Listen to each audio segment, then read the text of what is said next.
All right, guys, what's up? It's Olin here with MMAnomaly, another episode.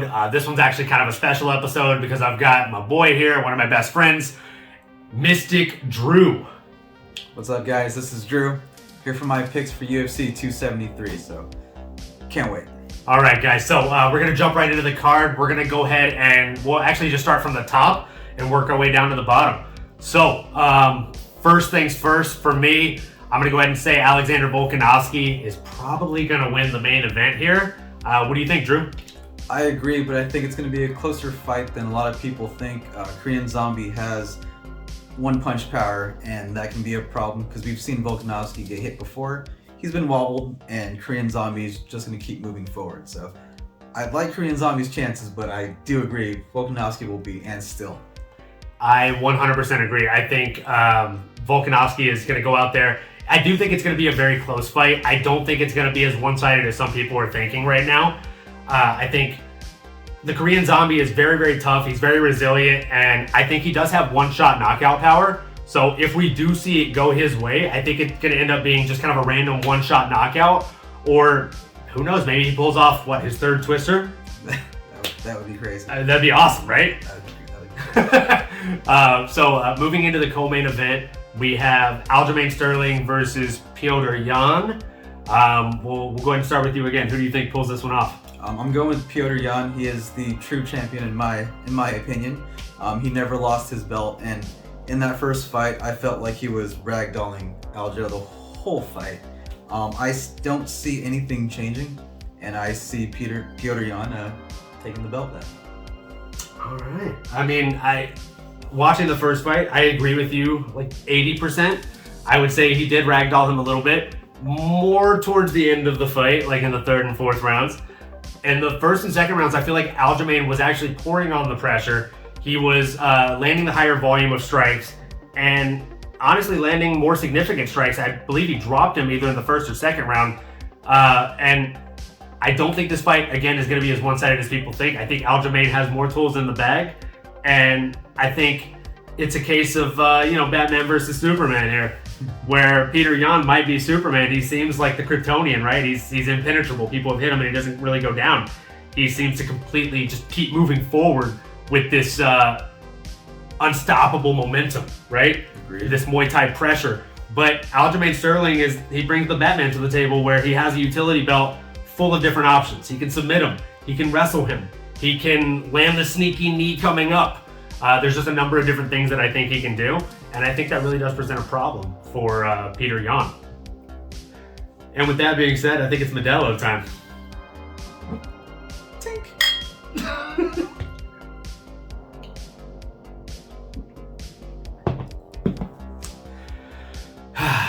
The true beard of the fighting spirit. So, jumping into the next fight, we've got the Coco main event, aka the People's main event, aka the one half of the Super Smash Brothers. All right, we got Gilbert Burns versus Khamzat Chimaev. Okay, I'm gonna go ahead and take the lead on this one. I think it is smash time. I think there might be a time when the hype train is derailed, but it is not that time this Saturday. Drew, what do you think? I completely agree, and I think we're in agreement with this. Khamzat Chimaev hasn't shown me anything different. He's been smashing everyone in his path, and I think Gilbert Burns is just another person in his path, and he's gonna steamroll him all the way to the title shot. 100%. I actually was gonna ask you a follow-up question to this and kind of take you off guard. If Khamzat wins this fight, what do you think will be next for him? I think it's title shot or bust. With Conor McGregor and the rumors of him coming back and him wanting to fight Kamaru Usman for the welterweight title, that would be insane. So you think he leapfrogs Conor McGregor and gets the title shot? I take that back. If Conor's coming back and that's his fight, he's fighting Kamaru Usman, and I think actually Khamzat Chimaev has already said he doesn't mind taking the back seat to that fight. So. All right. And I did actually just hear some semi-breaking news here.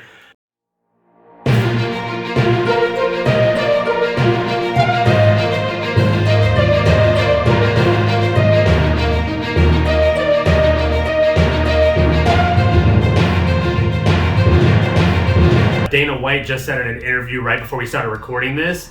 I don't know if you actually read this or not. I didn't tell you before we started recording. But Dana White said that should Khamzat win his fight against Gilbert on Saturday, he's thinking they will have Khamzat possibly headline the next card on ABC that they have lined up against one Colby Covington.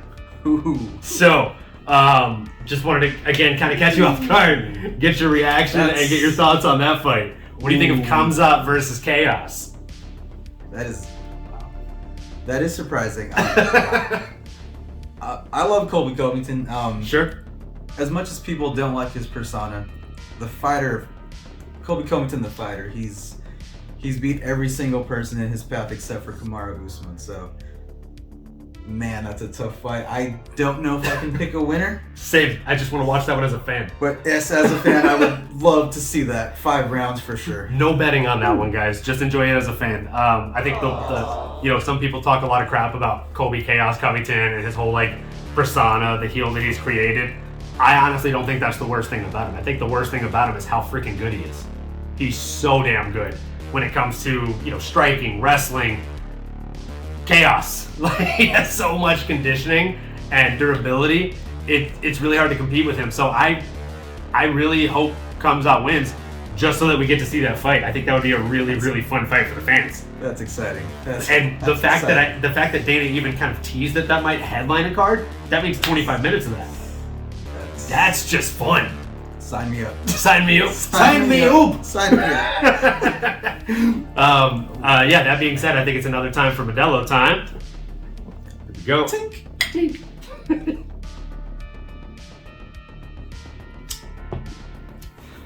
All right, now moving into the ladies' time to shine here. We got Mackenzie Dern versus Tisha, the Tiny Tornado Torres. We'll go ahead and let you take the lead here, Drew. Who do you got? This is another tough fight for me, but I do think Tisha Torres pulls this fight off. It's a classic wrestling versus jiu-jitsu. Tisha Torres is wrestling his top of this division, in the strawweight division, right up there with Jessica Andrade, but I think she's got a strong wrestling game that will carry her through 3 rounds here and take the W. All right, so you think wrestling is the way, or is the path, and you think that Tisha gets the victory? I think she takes this. So a decision. Decision. 3 Okay. rounds. Yeah. I am going to actually go opposite there. I am going to go ahead and say that I think it ends up being Mackenzie Dern via submission in the first or second round. I think she possibly outboxes her. I think she goes out there and uses the hands to set up the grappling. And I mean, I think she admitted herself, if I'm not mistaken, here this week, that her jiu-jitsu is fantastic, her grappling is fantastic, but her wrestling is not as good as Tisha's. So it's going to be very hard for her to get her down. I agree. But that being said, I think if she uses her hands to set up the takedowns, if she gets anywhere near that neck, I think Tisha's taking a nap in the middle of the octagon. I agree. That jiu-jitsu is scary from Dern. She terrible. She gets a hold of your limb. It's bad. It's bad. Your limb, your throat, whatever. Like she's hurting you. Bad. She's either putting you to sleep or she's making you tap out pretty quickly if it's a limb tap. That is true. So yeah, we'll see who's right on tomorrow night. Moving into the next fight, we've got who's this one? Who's this one, Drew? You got Mr. Pikel here with the mustache, and I'm definitely just picking this solely for the mustache. So that's how I'm basing my pick. What about you? We got Vince Pikel. If you're a Rick and Morty fan, Michael and Pikel. Anyways, he's got Vince Pikel. I think Vince Pichel is going to lose. I think I am a big fan of his, but I think Mark O. Madsen, the Olympian, is going to pull this off. Just like I said in my last video, I think it is going to turn into a wrestling clinic. I think if Vince is able to draw Mark into a dogfight, I mean, it's Vince's fight to lose, right? Vince is a dog. And if he can get Mark to jump into that dogfight with him, he can probably outstrike him. And I mean, let's be honest, he really does have the record and the kind of mettle to last in the later rounds. So if this goes into the later rounds, if he starts negating Madsen's takedowns, I think you could be right. I think the power of the mustache could really shine through. If not, if he gets taken down, 1 out of 5 times in the first round. Because Mark's going to shoot, and if he doesn't get it, he's going to shoot. And if he doesn't get it, he's going to shoot. It's a pattern here. If he doesn't get it, he's going to shoot again. So, if he gets 1 out of 5 takedowns and Vince doesn't jump right back up to his feet, it's going to be a really, really long night for him. That being said, if you want to put your trust in Mystic Drew here, that's a great underdog pick, I think. Jumping into the preliminary card, we have Ian the Future Gary himself going up against Darian Weeks. So, curious to see who you think is going to pull this one off. I have Ian Gary in this fight, and I saw a little bit of his presser the other day where he compared his talking and his trash talking to one of Conor McGregor and Chael Sonnen. It's big names to be saying there for someone on the prelims, but if he can back that up and get this W, hey, he can back up that talk. Let's see it. And since he brought that up, I have to ask you a question. Did you finish his whole interview, or did you just watch a couple clips? I did not. So I would say he's already not quite as good as Conor McGregor or one Chael, the original gangster, Sonnen, right? Because I know for a fact that we've watched both of their complete interviews. Fair? Fair. So, Ian, you got some work to do, bud. I did watch it. I fell asleep and then I tried to watch it again. I'm just kidding. I did actually watch it. It was nowhere near the level of entertainment or comedic value or just prep time, as Batman would say, as Chael Sonnen or Conor McGregor would have put into their pre-fight pressers. So I look forward to seeing you grow in that aspect, but definitely a shot and a miss, I think, for me and Gary on that aspect. And jumping into my pick for the fight, I actually think Darian Weeks is going to prove to be pretty strong.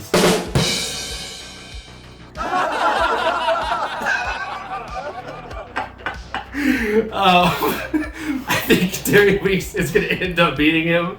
I think he's going to drag him into the deep waters. We saw Ian Gary get chinned up a little bit in his first fight. He ended up pulling it out, but I don't think that's going to be the case against Darian Weeks. Who did I say Darian Weeks lost to? I think it was Brian Barberena. Okay. Who else has lost to Brian Barberena? A ton of freaking great people in the UFC. So, do I think that Ian Gary is on the level of Brian Barberena? Not even close. Do I think Darian Weeks is? No, but he went in there with him, right? So, let's see if Ian Gary can hold up to Darian Weeks. I don't think he does. I think that's a great underdog pick to put on your cards this weekend. Moving into the next one, we have Jorginho Rosenstruck versus Marcin Tibura. April Fools, it got canceled, and that sucks.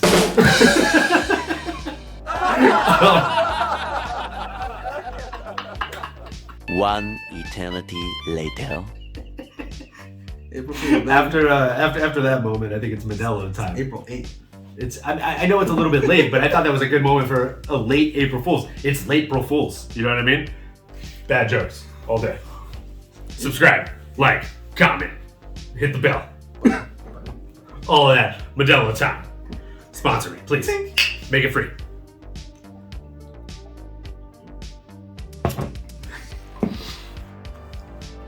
Moving into the second to last fight here that we're going to go through, we have Aspen Ladd versus Rocky, aka Raquel Pennington. And, I'm going to go ahead and go to Drew here first. What do you think, Drew? I like Aspen Ladd in this fight. I'm a huge fan of Aspen Ladd, as you know. Of her fighting or of her? Of her fighting. Her. She's... One eternity later. So tell me, how does Aspen Ladd win this fight? So the thing with Aspen Ladd is she's always the underdog in her fights. I feel like she's never been the favorite. She's always counted out. She always starts off slow, but somehow just gets it done. I don't know how she's gonna get it done, but she will get it done tomorrow night, and she will get that W. All right, so Mystic Drew obviously has a weird sense of always gets it done, but that's okay. He really likes Aspen Ladd, and that's okay. I do think that you're right in some aspects. When she gets it done, she is always the underdog, and it kind of comes out of nowhere, right? Her wrestling is very impressive, and to be completely honest, her strength overall is the most impressive thing about her. I think that's why, no offense to Aspen Ladd, I think that's why she tends to miss weight as often as she does, is because she actually carries a lot of strength in her body, especially for the weight class that she's in. That being said, I really think that Raquel Pennington is going to jab her up all night. I think the experience is going to pay dividends, and I really think that Raquel has everything that she needs to get it done on that given night. However, for your hope, I really, really, really, really hope that Aspen Ladd pulls off the W. Okay, otherwise I'm definitely going to make Mystic Drew here do a shot or two. So, moving into the final fight, we're going to go over with you guys. We have a rare occasion here. It's not very often that me and Mystic Drew here actually agree on fights. In fact, if you know anything about us, one of the things that we disagree on the most is the outcome of fights that haven't happened yet. But we actually agree on this one. So we have Mickey Gall versus Mike Malott. Drew, why don't you go ahead and give us your thoughts on the fight? I think Mike Malott takes this. We just saw the walk-ins about 20 minutes before this, and we saw he's walking out with Team Alpha Male, and that's a solid shim for him. I don't like what I see from Mickey Gall. I've seen about 3 or 4 fights of him, and I don't think he's improved. And I mean, like I said, Mike Malott's with Team Alpha Male, and those guys are solid. I think he takes the W tomorrow. I completely agree. Again, rare occasion. I think Team Alpha Male is definitely a very solid team, and they have a lot of really solid talent there, teaching the future of MMA, especially at the lower weight classes. And I think Mike Malott is a very, very solid up-and-comer. He's fought for Bellator. He won his contract on the Contender Series, and I think he's got exactly what he needs in the tool bag to end up beating Mickey Gall. I think he either wins this fight via first or second round submission. And since me and Drew agree on it, it's obviously a solid bet, or it's completely trash. Either way, you should take it to DraftKings, which we're not sponsored by. So that's it for the fight picks from us today. Enjoy the fights tomorrow. As always, do all the usual YouTube things. That means like, comment, subscribe, hit the bell for notifications, all of that good stuff. And one last time here, Modelo time, guys. Enjoy.